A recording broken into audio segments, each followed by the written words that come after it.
Okay, let's get going. Welcome to the session, What's Next for Women's Football in Digital Data and AI. Thank you for joining. Please do take a seat. Thank you for listening. My name is Lucy Mills. I am the founder and chief catalyst at Ready Sport Global, based in Barcelona. I'm joined by Stefan Lavén, who is the founder of Data Talks, based in Sweden. So this session is part of the Women's Sport Building the Future Now, the content theme here at SportGen. And our specific contribution today, we'll be diving into all things digital, data and AI, driving and underpinning the commercial and operational activities in women's football. So more of the business side, off the field, the infrastructure driving growth in the game. And I want to turn to Stefan and the team at Data Talks. We've known each other for a long time. As I said, they are experts in fan monetization and data. And there was a real synergy in terms of supporting the snapshot work and learning from their experiences of having worked with clients and different sports over the years. So got a few questions for Stefan. First of all, about fan engagement being the number one priority across all clubs. So fan engagement for you, like what is good fan engagement? I think that's an excellent question to start with. First of all, I love the clickbait, like having the report. Good. That's a good way of actually showing a good engagement piece, right? Because you're actually connecting content, the six points from the report. You're connecting that content with any behavior or something that you actually want to happen. So that, I think, sort of exemplifies a lot how good fan engagement should be sort of structured. But let's start off with women's sport, and women's football in particular does have an advantage, I would say, when it comes to creating good fan engagement. And that is, if you look at, on a macro level, if you look at the fan base, it's younger, it's more digital native, it's value driven. So it's a really good foundation to actually create a good fan engagement. So you have like a good solid sort of foundation for that. But then if you look into the specifics, and I'm sort of probably hitting open doors here, but engagement, it's a two-way street. But if you look at a lot of the things that are being put out, it doesn't really reflect that fact that engagement is a two-way street. It's a lot of broadcasting. So the way that you need to think about it is that two-way street, which means you shouldn't just be shooting content out there. You should think, okay, so what is this going to lead to? How am I going to nudge whoever is on the other end to actually behave in the way that I want to, or maybe even better, connect it to a commercial outcome? Because that's sort of like the litmus test, is to see how can we connect the engagement to a commercial outcome that we are looking for. So I think that's sort of, on a high level, good engagement leads to a desired behavior or actually a commercial outcome. And there needs to be that connection. And if there isn't, then it's just broadcasting, which doesn't really give that long-lasting relationship. And then you're not able to capture the relationship and not nurture that. So, and then if you really want to have like an excellent fan engagement, it's about connecting all the touch points, which doesn't have to happen from the beginning. But if you actually start working and are really serious about this, you need to connect the different touch points, because then whatever channel that the fan is in, they'll meet the same sort of experience, which is of course fundamental, but it doesn't mean that that's where you have to start. It's something that you can evolve into. Yeah, one of the prevalent, persistent challenges is that conversion from social following, visibility to conversion, right? So one of the first point that I touched on around underutilization of fan data. Yeah. So for many clubs, they're small, they're new, they're tight budgets, small, and so on. So what are some of the really practical next steps that clubs can take to be thinking differently about their fan data? Yeah. So first of all, when it comes to that, I think the first thing that you have to realize that it is not a project. It is absolutely not a project. It's a way of working. So this is not something that you start and then you tick it off and then you move on. No, it's a way of working. So you have to realize that. And then you also have to realize that you might want to create like this northern star. Like, where do we want to be in 5 years, 2 years, 3 years, whatever. So you want to create that North Star? Great. It is great to do that. It will give you a sense of direction. But it doesn't really help you getting started. So, and the thing is, if you create a northern star and once you start working with this, you don't know how fast you'll actually get there. But it could help you actually sort of give you a sense of direction. But what you really need to do is you need to find the first use case that you want to achieve. So whether it being like first time, making sure that the first time visitors comes to another game. Let's say that that's the first use case. We'll start with that and show the ROI from that use case, because that will give you the willingness from the organization to invest in the next use case. And those use cases will eventually lead you to the North Star. But you have to stop thinking of this, like if you need to invest in any kind of technology when we're talking about this, you have to go away from seeing it as a cost to rather an investment.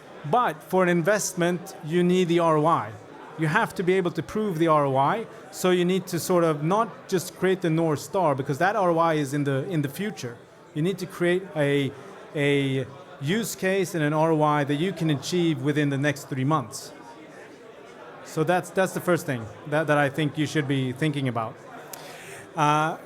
Going on, and the next thing is, don't look for more data.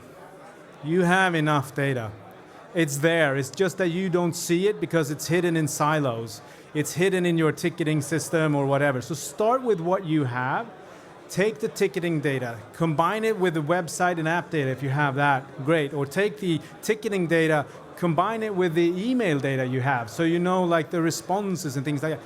That will take you so far, and that will absolutely create that first use case with a great ROI and will create the willingness to invest further. Yeah, let's stop there. Yeah, I could go on forever, but yeah. And you mentioned ticketing. So ticketing is one of the biggest data capture tools that clubs are using, but also not so much using them for commercial decisions and trying to get people in. So there's a balance between making it accessible, having a low friction experience to get people in, with wanting to get more information about people coming through the door. So how do you balance that? Yeah. So first of all, it's a long-term play, right? So you don't actually have to choose. You should keep the low friction in any purchase. Think of it as like an e-commerce. Like any e-commerce who's designing their web page, and when they want the purchase, that is always low friction. Think of it in the same way. So keep the ticket purchase or the merchandise purchase, keep that low friction, and then you use that as a gateway to get more data. So let's say that you have a person buying a ticket for the first time. It's really important that it goes easy, there's low friction. But once the purchase is done, boom, you have that gateway, and you can start asking them questions after the game. How was it? Who was your favorite player? So then you can sort of add on as you move along. So you should think of it as a data capture, something progressive, rather than trying to fit it into one single event. Because a ticket, once that's bought, it opens up a door to a lot of other data points, like, okay, when did they actually come to the stadium? If you're scanning the tickets, when did they come? Did they come very early or very late, and how was that? Do they always buy like the same section, the same seat? So all of a sudden, once you have that ticket, it opens like this lake of data that you can actually access. So you can be quite cool about that data collection piece and think of it a lot more long term. So keep it low friction. Okay, great. And what about at the moment, we've got a lot of brands and many of these clubs having sponsors. not so much data to evidence the return that sponsors are getting. And so how can clubs position themselves and address that challenge to be thinking, yes, of course, from a values perspective, but also from a here's the information to say our audiences are doing this, or your sponsorship is doing that. Yeah, I think that this is actually a great question, because if you look at sponsorship, it's not changing for women's football or women's sports. It's actually changing across the board. Sponsors are looking for something else today. They're not happy with just having the reach and the impressions. They actually want tangible ROI. So that's something that you have to provide, whether you're talking women's football or men's team or whatever, right? So that's a change.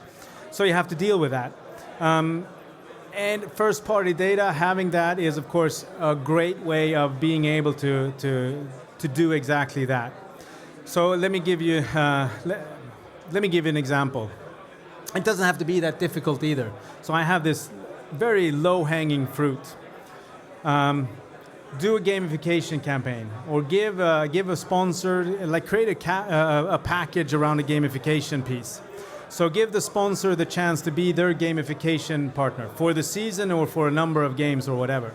Now what happens with that is that you then address the exposure, right? Because when they start the gamification, they will get the exposure because it's branded in the sponsor name.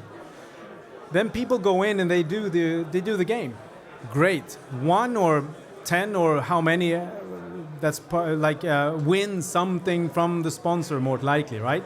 But the 99% who didn't win, they've all of a sudden become a segment who has been exposed to the sponsor. So then you do a follow-up where you say, sorry you didn't win, but here's an offer for you. Visit our sponsor's website and claim your offer, which means that all of a sudden you're driving leads to that sponsor, which also means that it's measurable.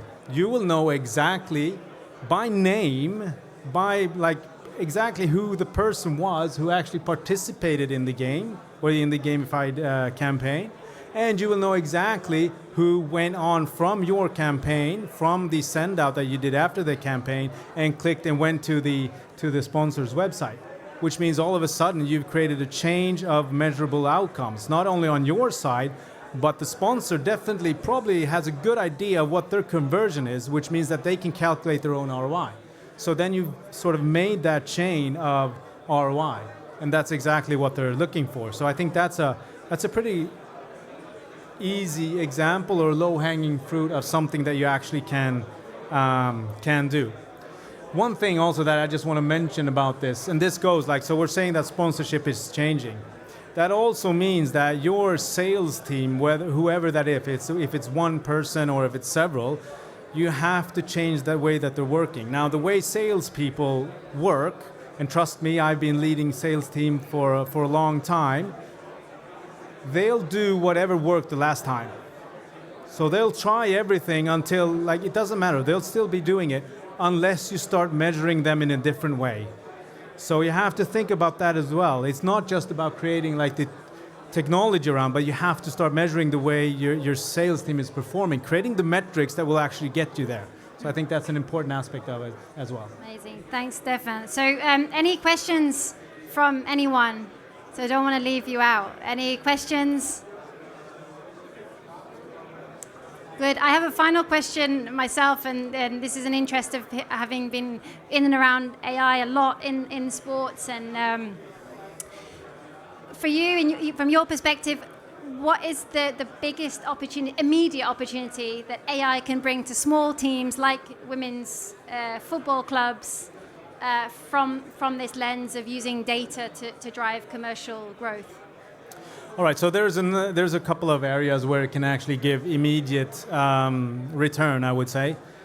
But what we also have to realize is that today, technology is not that expensive, and it really is an enabler. So if you use it right, you can get the same capabilities as any of the major rights holders or clubs that exist, right? So that's the first thing you have to realize. But if you're talking about AI, where can it give like the biggest impact or the fastest impact? And I would say it's like in the insights. Of course, giving insights, that is a great area. Segmentation is another one. If you think about it, AI, it's much better in seeing cohorts than any human is. So it will give you a good start in the segmentation piece. And it will also help you create workflows at scale.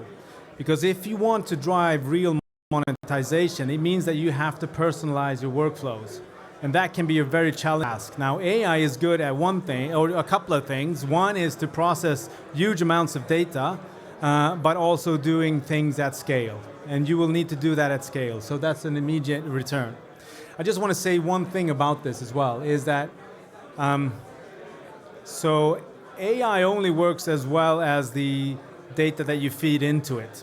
So if you have a lot of silos and you try to apply AI on those silos, you'll lose out. AI needs context to actually make you giving you the real good insights. So if you just give it like a silo, it will give you insights, but it will only give you insights on that silo, which means that you're probably not getting the full picture.